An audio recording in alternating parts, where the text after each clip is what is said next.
Hi, everybody. Welcome to the Jerusalem Connection Red Alert. Today we have with us a special guest named Gil Kapen.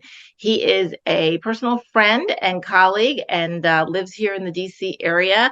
So we are blessed to be able to meet up at various events that support Israel and the Jewish people in the area.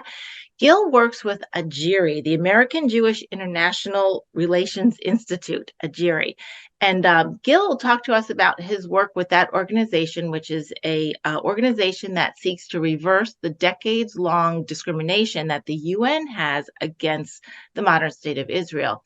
But before we get into what's on the plate in the UN right now, which we all need to know about and voice our opinion on, I'd like Gil to share with us just a little bit about himself and his personal history and what led him to his work and his connection to his people and the land of Israel.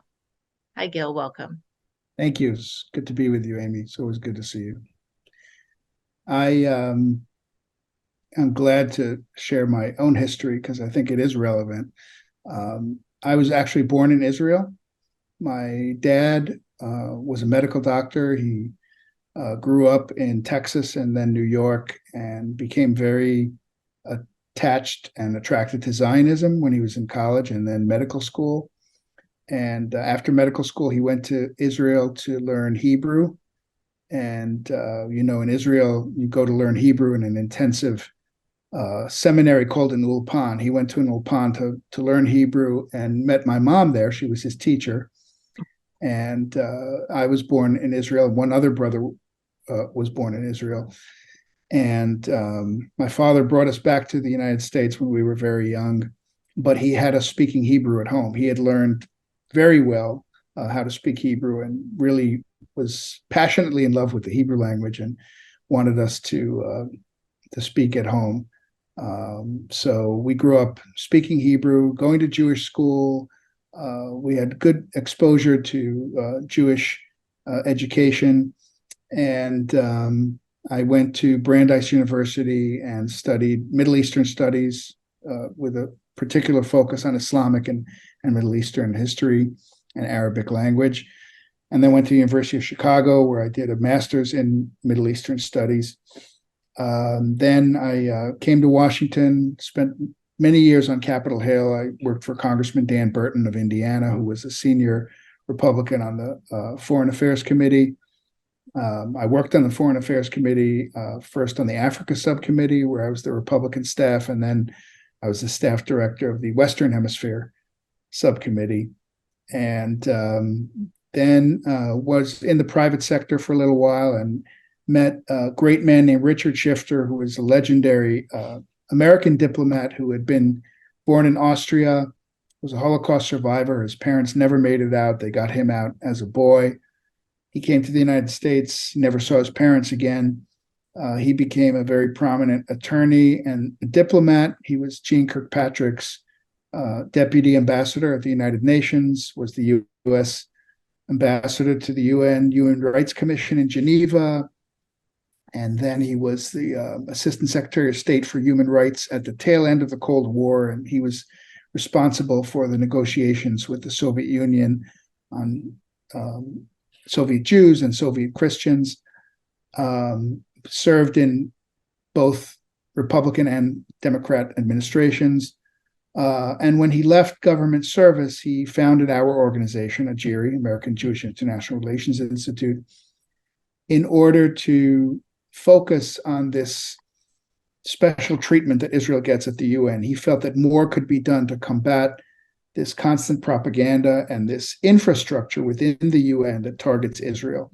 And the way he saw it, there had been a pattern, which continues unfortunately to this day, of a rash of anti-Israel resolutions every year.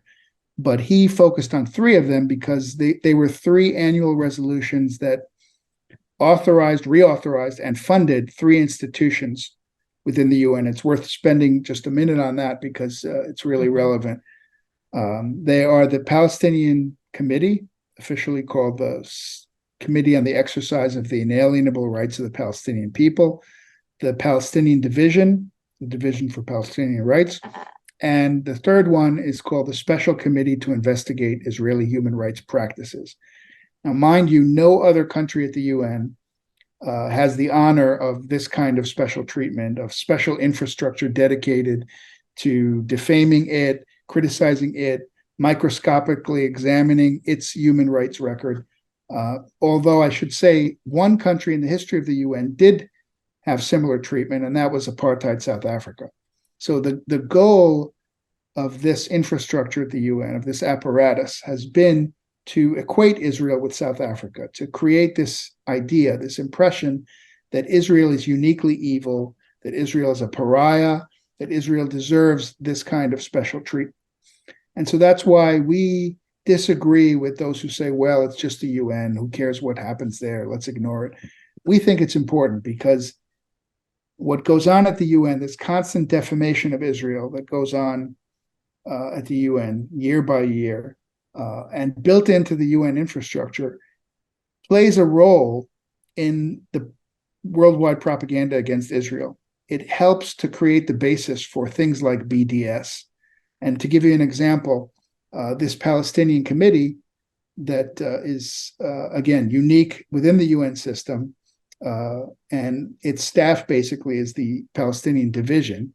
This division is in the UN Secretariat, where you have divisions that are functional or regional, like the Division for Latin America, the Division for Africa, and then all of a sudden, the Division for Palestinian Rights. Now, I'm not against the Palestinians, but to get that kind of special treatment, no other people, no other country, no other cause has that type of imprint of UN legitimacy and support given to it. And so, this year, for example, they marked Nakba Day. They took Israel Independence Day, May 15th, and they called it what the extreme Palestinian narrative is, which is Nakba, which is Arabic for catastrophe. And they actually marked this in the name of the UN on UN property.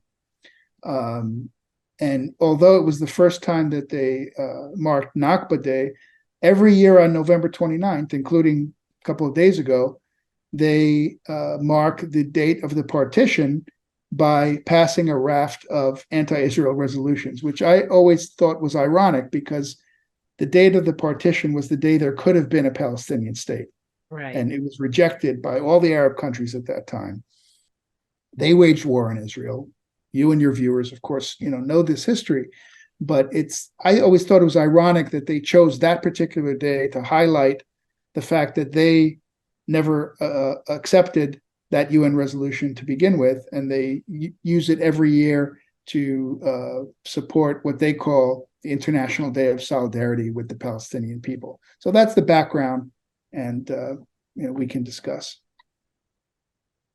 So that the funding of these three particular institutions that, like you said, people might think the outcome of them isn't quite so tangible, but it is, because it trickles into our universities. It trickles into a credible source for folks to write about in, the UN says this or the UN does this. So it's the narrative that bleeds out, even if the effectiveness of these committees doesn't create an immediate, tangible sort of discriminatory action against Israel outside of rhetoric or bad PR.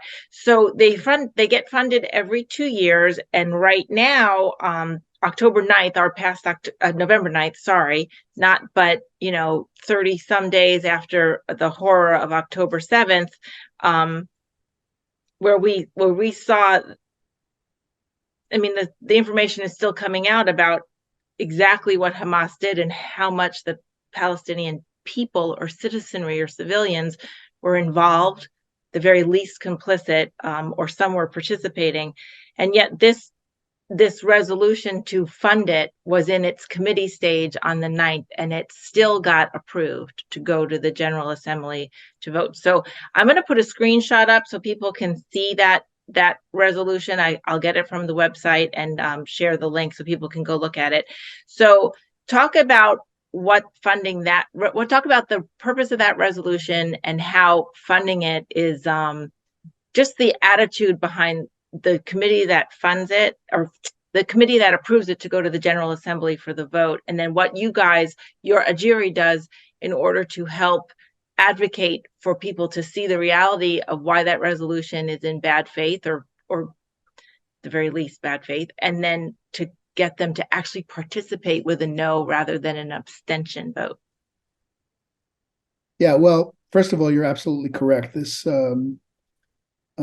type of constant defamation against Israel practiced by these institutions at the UN is part of the background of the anti-Israel movement around the world. And everything that we're seeing in social media and campuses and universities, even in high school now, it's proliferated. And yes, they use the UN to say, oh, even the UN condemns Israel. Even the UN agrees that Israel is an egregious violator of human rights. So it is part of the case that's made against Israel. And we think it's important to educate people about it and to work against it. Part of what we do is educational. We're talking to diplomats. We're talking to members of Congress. We're talking to other organizations because this is activity that's not very well known. When you go into the UN, there's actually a display about the 1948 Nakba. And so all of these activities contribute to this impression that the international community supports not just the Palestinians, but the most extreme version of the Palestinian narrative, where the creation of Israel was a catastrophe, where supposedly the Palestinians were robbed of their homes, where they were supposedly kicked out. Very tendentious, very biased view of what actually happened. And yet it gets the imprint of the UN, gets the legitimacy of the international community. And we believe that that's a dangerous thing. So we're educating people, we're talking to people, and we work through various channels to try to get some of these votes moved. We have a long way to go. But the fact is that on all three of these institutions, when they have their biannual votes, they're now at or below half of the UN membership, which is significant. Again, it's still passing, and that's a bad thing. And there's still a lot of countries that are voting for it that maybe don't know what they're really voting for. And we're trying to make the case. There's also a lot of pressure at the UN to continue to vote in this fashion. And also, frankly, there's inertia. It's been there for so long that a lot of ambassadors just continue to vote the same way every year. So we've seen some movement. The resolution that you're talking about that's up this year, the one that reauthorizes the special committee to investigate Israeli human rights practices, even at this recent committee vote, they only got 85 yes votes, more than we'd like, and a little bit more than they got the last time, but still less than that magic number of, I think, 93, which would be half of the UN membership. And I can assure you that the other side are working very, very hard to pressure countries, especially African countries, Latin American countries, Asian countries, what used to be called the third world, to vote with them on this outdated and false notion of third world solidarity, that the Palestinians are an oppressed people, that the Palestinians are people that's been colonized, fitting into this long, outdated, discredited paradigm of their own history, their own narrative. And unfortunately, it still holds water. It's losing steam, or it had been losing steam over the years. And I think a lot of countries are fed up with it. For example, for years, the European countries unanimously decided to have a consensus position and abstain on all of these resolutions. Then about 3 or 4 years ago, led by Germany, some European countries started to say, hey, we've had enough of this. This is a waste of the UN's time. This is not fair that this is going on. And so they decided they would start voting no on at least one or more of the resolutions. And we've got about 12 or 13 countries in Europe now that will do that. I should say that the honor roll, the countries in Europe that vote no consistently now for a few years on all three would be Austria, Hungary, and Czechia. UK is almost there. I think they voted no on two of the three, but it's a small group, but it's a solid group, and especially I want to commend Austria. Their support for Israel has been really unapologetic and been very clear.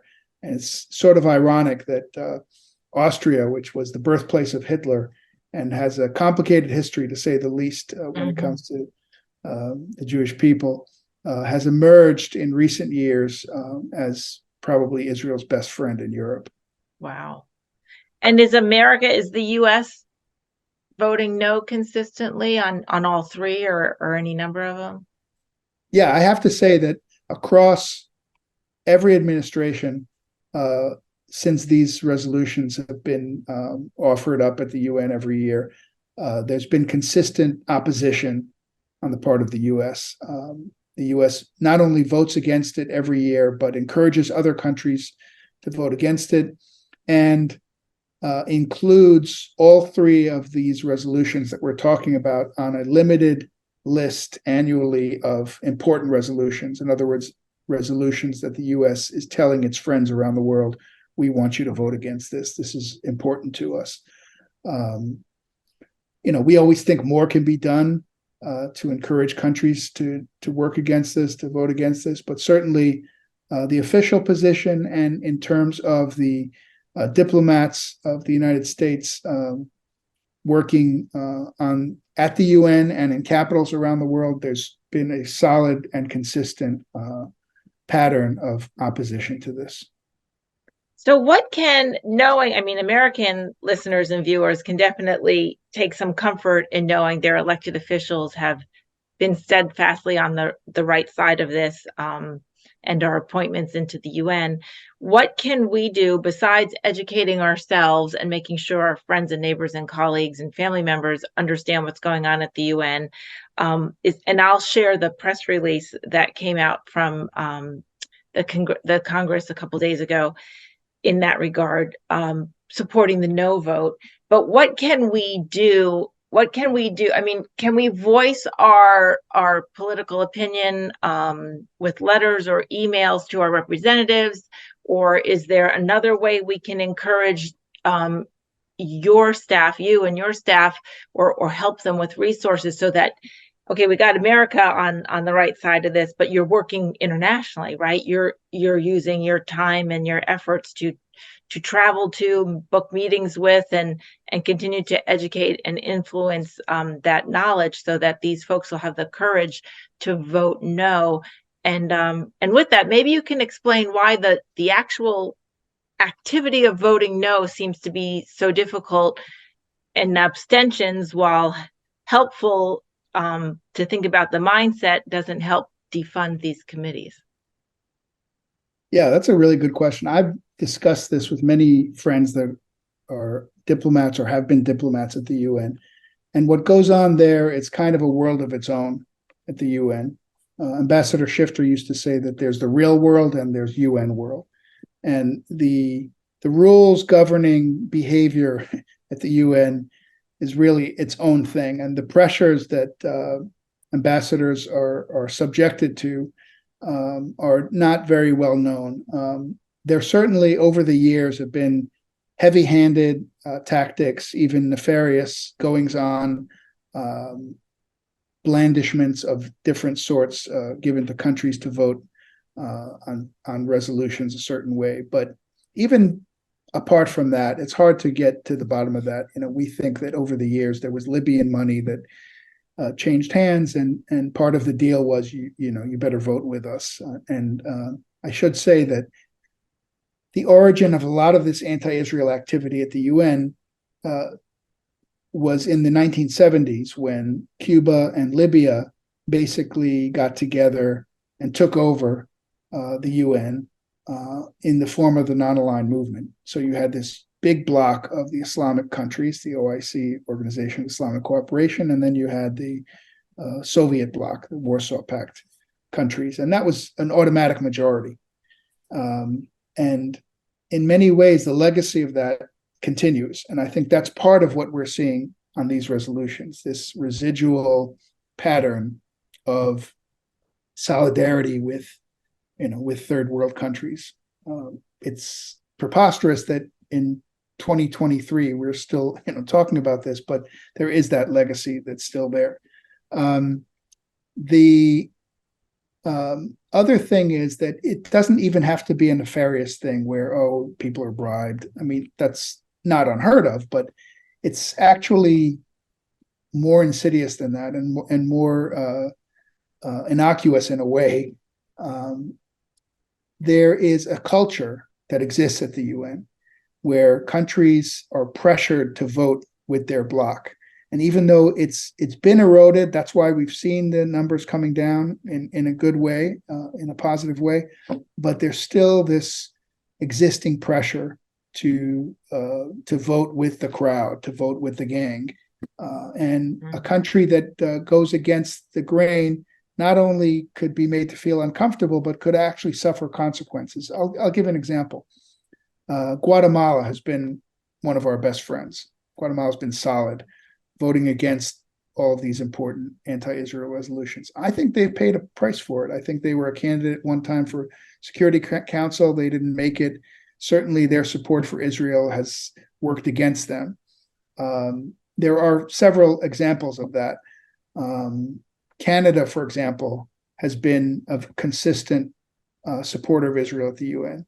And they were up for candidacy at the Security Council not that long ago. They lost out. So we've seen indications that countries who agree to vote the right way, even today, they benefit from this majority that still exists at the UN, and countries that don't toe the line or don't agree to vote with the crowd, they pay a price. Wow. So there's a lot of pressures and a lot of things that go on at the UN, nefarious things that are sort of endemic to the world that exists within the UN. So if we can pivot for just a second and I just want to get your thoughts now that we're kind of talking about sort of the wide breadth that the UN affects in terms of influencing countries for other benefits or positions. I know your organization doesn't really focus on UNRWA, but we've seen recently in the news, and I'm not sure if it's verified, but the curriculum in Gaza and all the UN money that had gone into Gaza for aid and whatnot, it's always been pretty well established that it was being stolen and corrupted, et cetera. But now we're seeing, and I've been reporting on this for a while, that the curriculum in the schools is just teaching the children to hate Jews and Israel, from their earliest ages of comprehension. And then we saw the article I did, and I'm not sure if it's been verified, but one of the hostages was held in a UNRWA teacher's attic. Do you feel like when these stories start to get verified and come out, because the hostages are going to take some time to actually be able to speak about what they experienced, and for the Israeli, intelligence officers to make sure that people are protected, including the hostages that are still there. What is your thought on the world's comprehension of what's going on in Gaza with UN funds, which is, by the way, how much of the UN is funded by America? Like 60% or something. Well, so it's not our quite, money. but it's a large percentage, not 60%. Maybe certainly more than any other country. It's more than its proportional share, probably. Yes. But do you have any thoughts on, or any expectations, or just ideas about, if we can get these stories out about what's been happening, will it affect the broader comprehension level at the UN, beyond the three resolutions, which need to get, voted down for funding, but into the other aspects of the UN's consistent narrative and funding of that anti-Israel narrative, and that maybe you guys don't focus on, AJIRI doesn't focus on, but you might have insights on. No, look, it's all part of the same problem. Okay. The UN has played a singularly negative role when it comes to the Middle East. I hate to say that, but it's a fact. And UNRWA is part of a big part of the same problem. Everything that you mentioned, all of these abuses, the behavior of people associated with UNRWA, the educational system that breeds generation after generation to hate Israel, the corruption, the ties to terrorism, all of these things that are well known or should be well known. They're all terrible, but it's the existence of UNRWA that's the real problem. The idea that this group of people who were displaced in a war that, let's face it, their side started, but it was 80 years ago. And they were victims of, a war that their, fellow Arabs started to try to prevent the state of Israel from coming into existence, where, of course, everybody knows almost an equal number of Jewish refugees were created that were expelled from Arab countries. But more than that, in the history of refugees since World War II, this group of refugees has their own agency. They pass refugee status on generation after generation like no other refugees. Does anybody talk about German refugees from the end of World War II? There were at least 12 million of them, okay? And they were kicked out of Czechia and Poland and Soviet Union and Ukraine. Nobody still talks about them as refugees. They've long been absorbed in wherever they are, in Germany or wherever.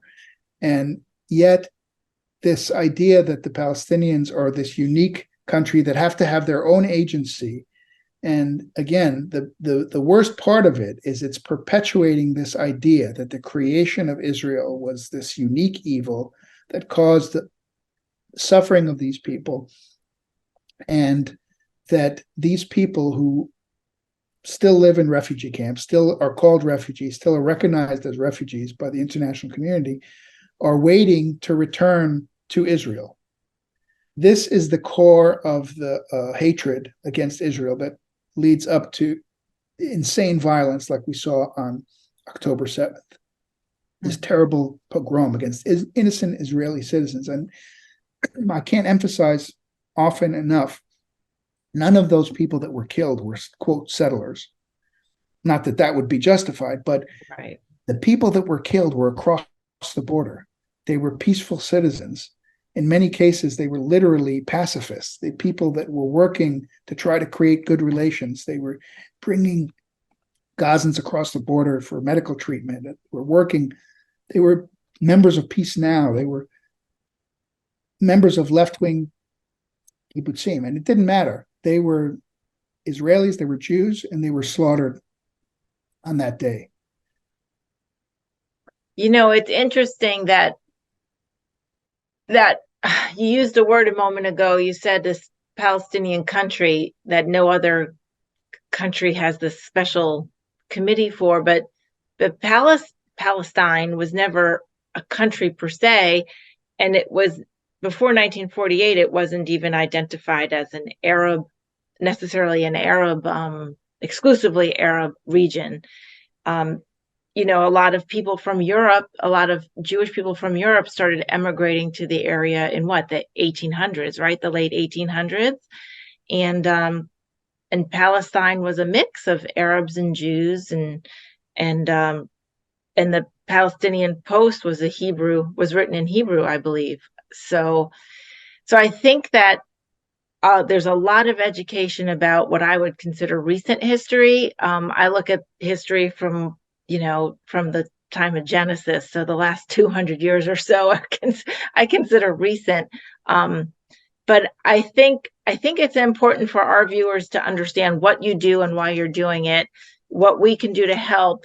And the core of that is making sure that the information, the truth about the history and the truth about the perspective of some of these players at the UN is known. And from there, we can figure out what we can do about it. Can our viewers go to your website to learn more, even contribute resources, or look at any other ways to help? Does AJIRI ask folks to sign petitions, or is it more about your working behind the scenes, meeting with those high-level officials and the different channels that give you access to provide that education and that advocacy for the voters? Well, first of all, I appreciate that. And I would definitely invite all of your viewers and your supporters to see our website. It's ajiri.us, AJIRI.us. It's our website. We'd welcome for people to study the history of what we've been doing, the database of voting on these resolutions that we have, and to support us. We certainly welcome the support of any of your viewers and your supporters. And we appreciate all the work that you do as well, and appreciate the support of Christians around the world for Israel, which is so important. I don't know where Israel would be without the support of its Christian friends. And especially at this time, Israel needs its friends. There are a lot of people who don't understand what Israel is going through, the challenges that Israel faces. Yes, there's a lot of anti-Semitism out there, but there's also a lot of ignorance. And I think what we're doing is important because we're exposing and we're working against an important bastion of anti-Israel activity that helps to perpetuate false narratives about what's going on in Israel. So it's all related. You talked about UNRWA, we were talking about this infrastructure within the UN. It all goes to present this false image of Israel as a pariah state, as a colonial state, as an apartheid state. And so we think it's important and it's well worth the effort to go to the sources of this hatred, because actions have consequences and words have consequences. And this rhetoric, this harsh rhetoric against Israel, these false accusations, this idea of calling Israel an apartheid state, calling Israel a racist state, a colonial state, that is so dangerous. And at the end of the day, not to be too simplistic about it, but that is what leads to anti-Semitic acts and violence against Jews and against Israelis. Right. And that's really, yeah, I mean, you got to work on several levels so that the individual knows the truth and doesn't act out. It's really scary to see what's going on city streets in the Western world and on college campuses, where people are feeling emboldened to just shout out slogans that they don't even quite understand, but are literally genocidal slogans. And then when asked about it, they don't even quite know which river and which sea, etc.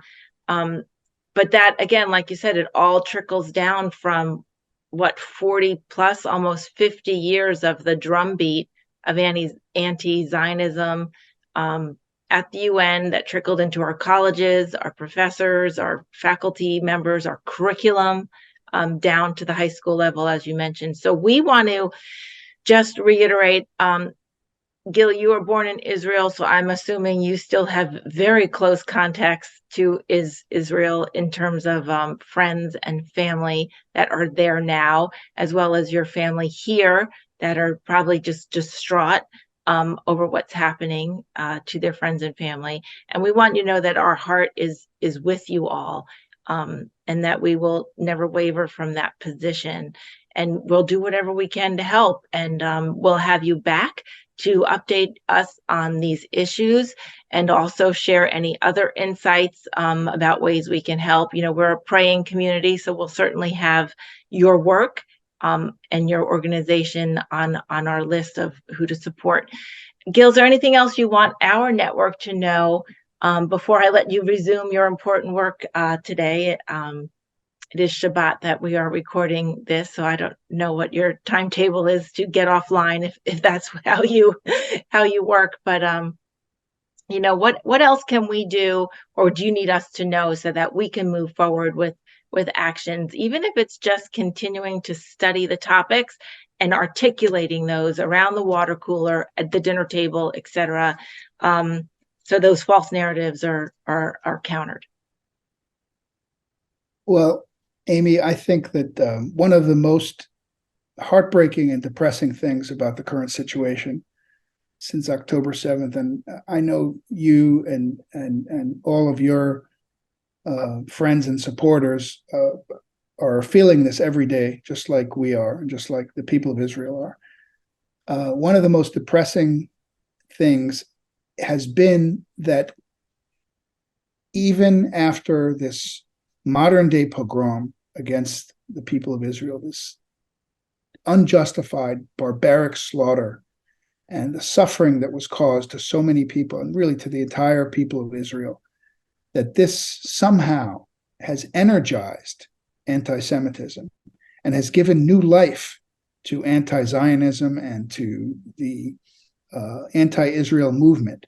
And what you were describing that we're seeing on campuses now, it is shocking. And even people that I know that have been the most cynical are somewhat taken aback by what we're seeing, that of all things, after Israel has been assaulted in this way and the true face of the enemy that Israel faces is exposed, that this somehow has given new life and a new lease on activities for anti-Semites and for the worldwide anti-Israel gang is terrible. So, like I said before, what you're doing is so important. We appreciate you, and we appreciate the Christian Friends of Israel. Israel is a small country. The Jewish people are small people. But our strength is multiplied by your prayers and your support, and I can't thank you enough. Thank you, Gil, for taking time out to speak with us. And Am Israel Chai, right? Am Israel Chai. Am Yisrael, Am Yisrael, Am Yisrael Chai. Od Avinu Chai, Od Avinu Chai, Od Avinu, Od Avinu, Od Avinu Chai, Od Avinu Chai, Od Avinu